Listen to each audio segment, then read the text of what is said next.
Chapter 1: A World on the Edge. The world is changing very fast.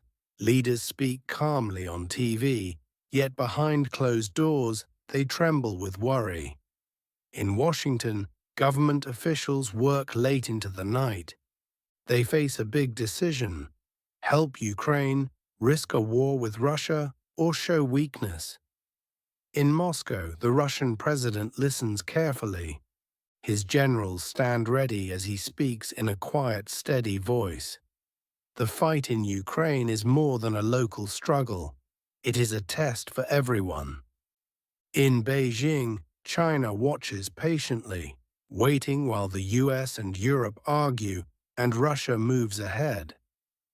In the cold streets of Kiev, a tired soldier checks his weapon. His hands shake from exhaustion, not from fear. A New York journalist writes her story and wonders if the US is still the leader of the free world.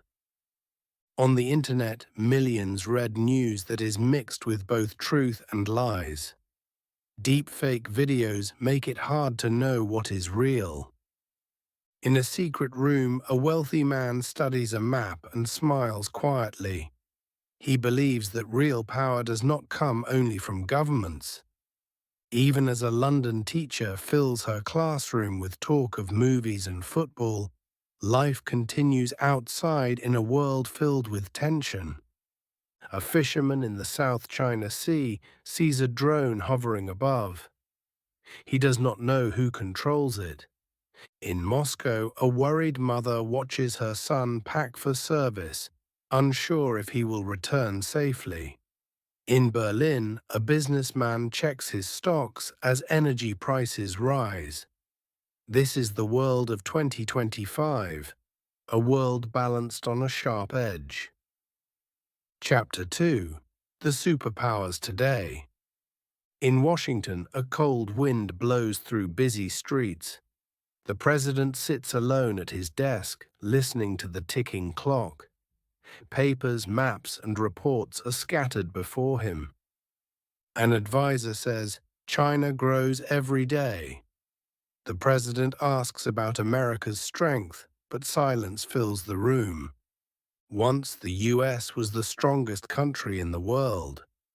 Now things have changed. Russia showed its power by taking Crimea in 2014 and by fighting in Ukraine in 2022. It did not fall. Meanwhile, China rises without using force. Its factories work all day, and its workers build roads and ports across the world. America faces many challenges at home. Protests, division, and high debt make people wonder if the US still leads. In Moscow, the Russian president speaks calmly to his officers. "We are strong and we decide our own future." In Beijing, the Chinese leader studies a glowing map with red dots marking new investments. Today, three great powers struggle for influence. Each one has different strengths and different problems. Chapter 3: Secret Alliances, Hidden Conflicts. Late at night, a plane touches down on a quiet runway. A sleek black car waits, and two well-dressed men step out. They share a brief handshake, a secret deal that no one outside can see. In Washington, officials gather in a large room filled with maps marked by red circles for Ukraine, Taiwan, and the Middle East. One official says, "We need more help from our allies." In Europe, leaders argue behind closed doors. Germany, France, and the UK each have their own ideas about what to do. In Moscow, the Russian president sits at a long table with his advisors. One of them says, "China is with us." Yet both Russia and China expect something in return: trade, resources, or power.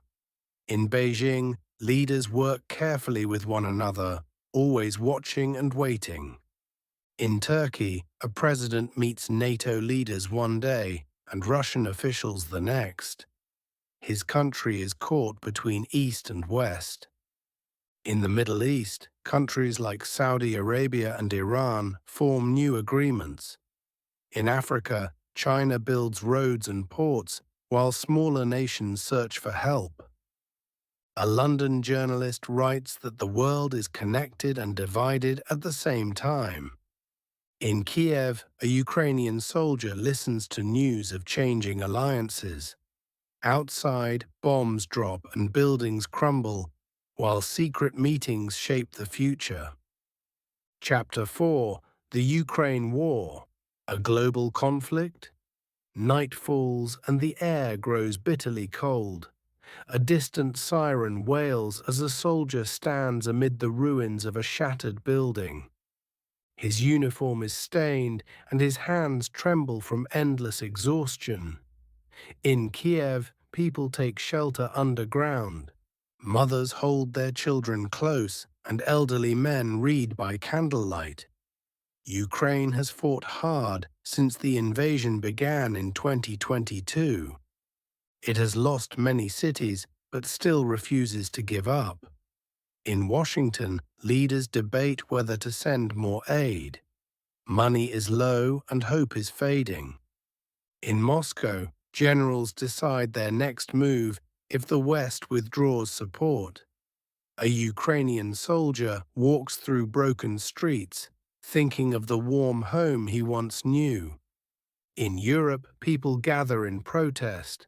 Some demand more help for Ukraine, while others cry for a peaceful end to the conflict. In China, leaders send money and buy oil. New alliances are made and old ones break. The war in Ukraine is now a test of power that affects everyone around the globe. Chapter 5: The Rise of China. A new superpower. A giant ship slowly moves through busy waters. It carries containers filled with goods made in China. At bustling docks, workers and cranes load the cargo with steady efficiency. In Beijing, an official stands before a giant screen showing a map of the world. Red lines stretch across continents, marking roads, railways, and shipping routes. He tells his colleagues, "The West is slowing down. We are not. China is not just growing, it is expanding everywhere. It buys land, builds cities, and creates industries from Africa to Latin America." In Kenya, a new railway connects towns and brings progress to local people. In Brazil, a farmer holds a bag of seeds that will help his crops grow for export. In Europe, leaders watch as Chinese companies invest in businesses, airports, and new technology.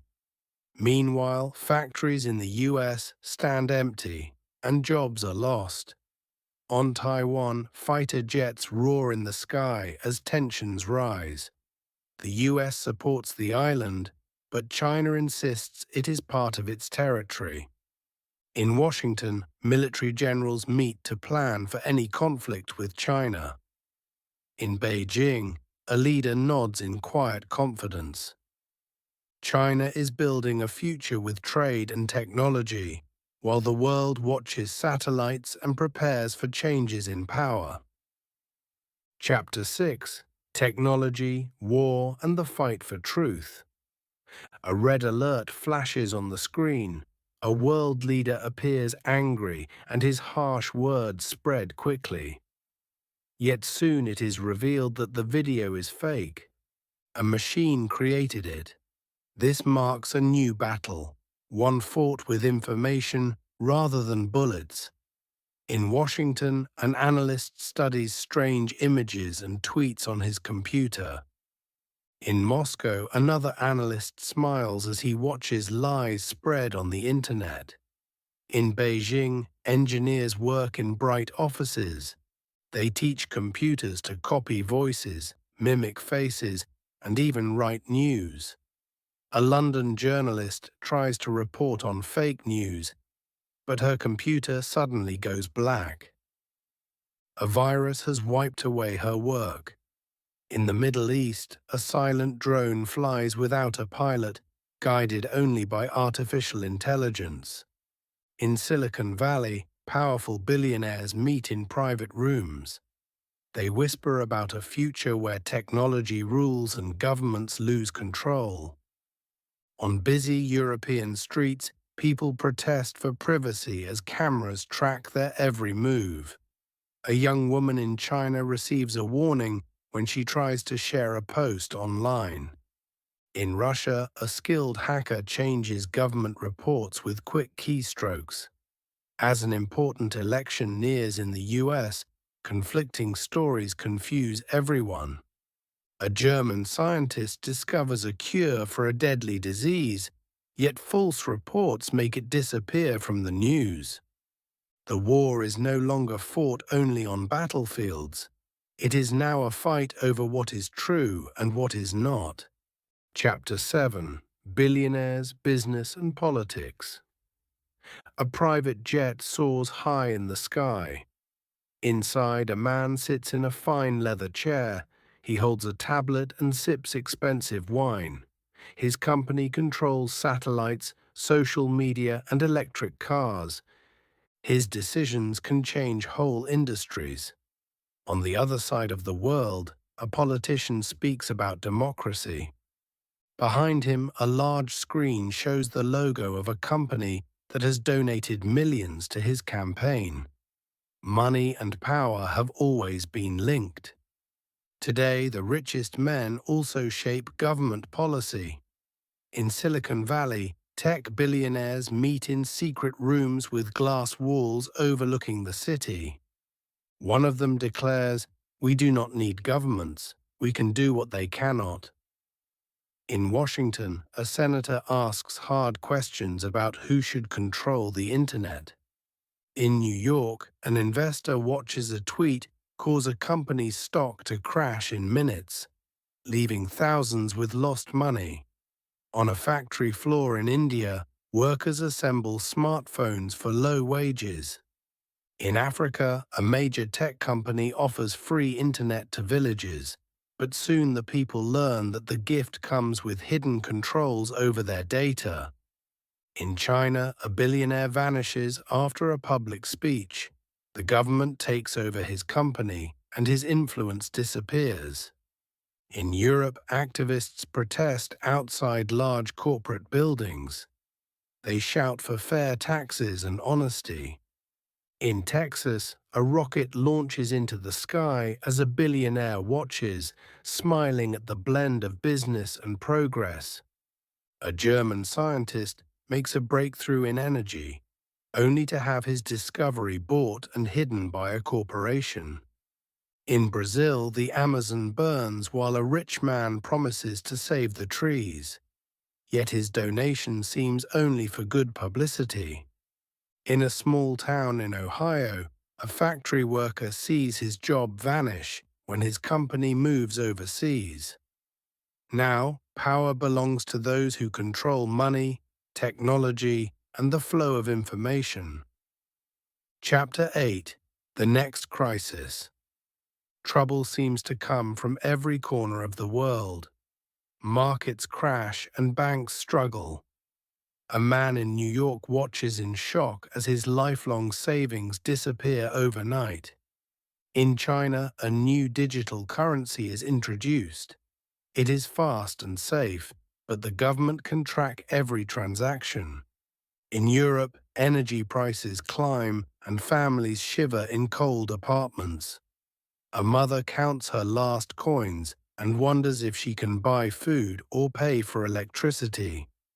The world is changing, and no one knows what will happen next. In Taiwan, fighter jets fly close to the island as Chinese ships patrol nearby. In Moscow, a hacker works quickly to break into a power grid and shut down a city without using bombs. A scientist in Geneva hears about a new virus spreading rapidly.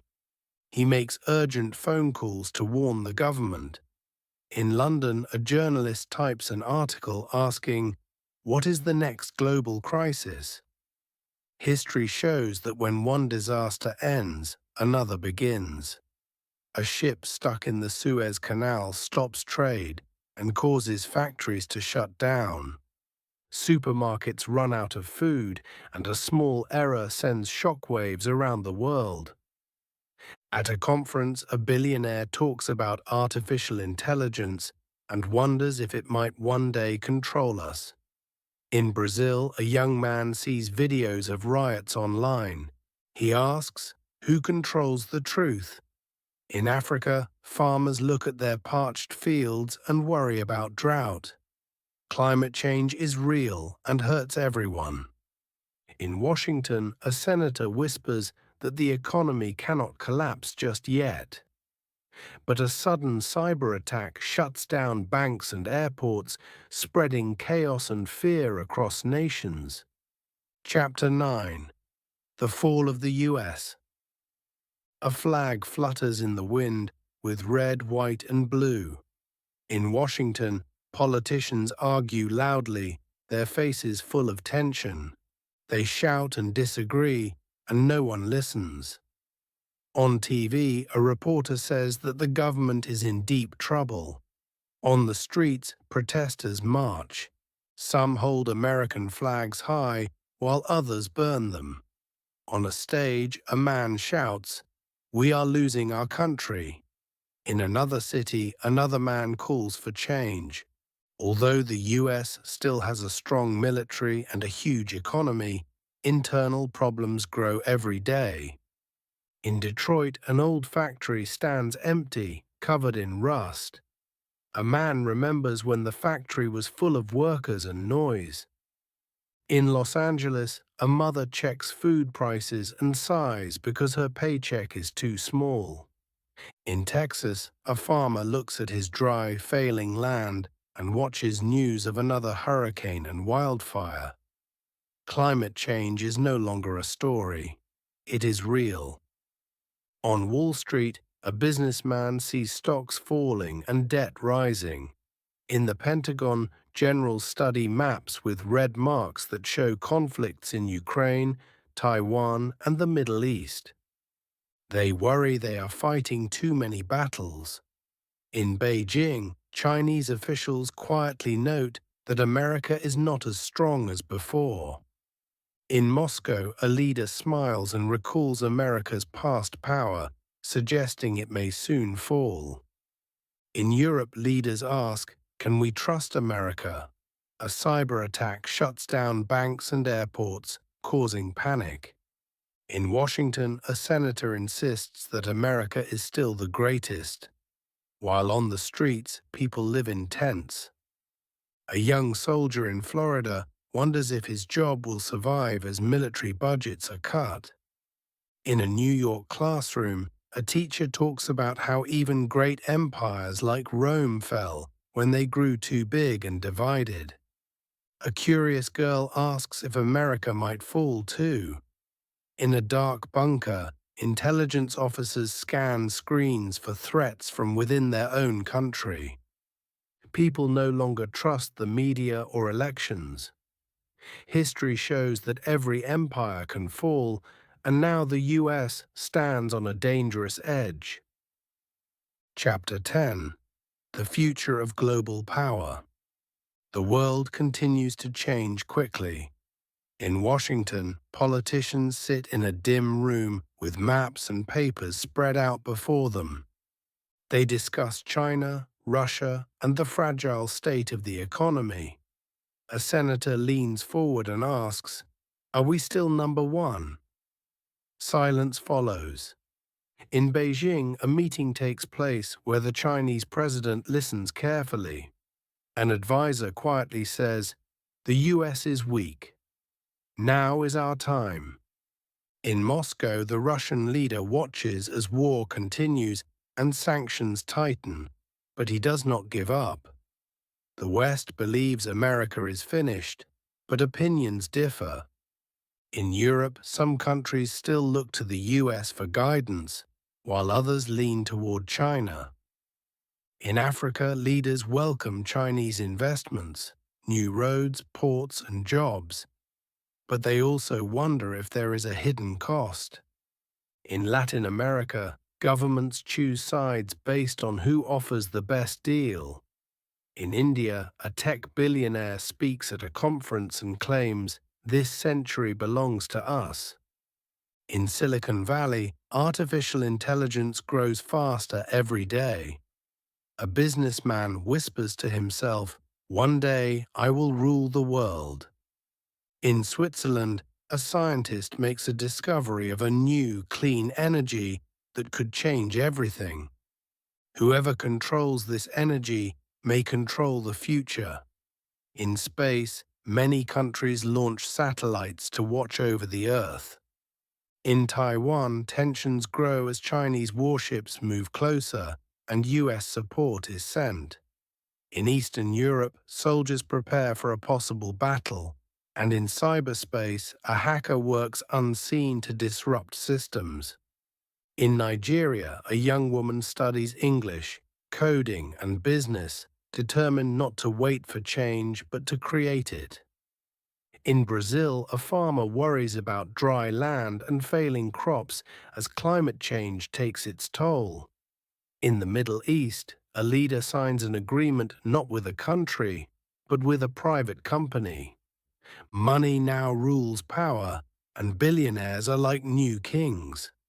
In New York, an economist studies the rise and fall of empires. In Tokyo, students debate if the future belongs to China, India, or even artificial intelligence. In a secret room, a military general studies a glowing world map marked with red zones. He sighs and says, "We are running out of time." A mother in Paris reads news filled with war and fear, yet she holds her child and hopes for a better tomorrow. A teenager in South Africa listens to a hopeful speech and dreams of a new era. Power is never permanent. Long ago, the British Empire ruled the world. Then America took its place. Now, new forces like China and Russia, along with technology and business, are shaping the future. The next leader of the world may not be a country at all. It might be someone who dares to create change.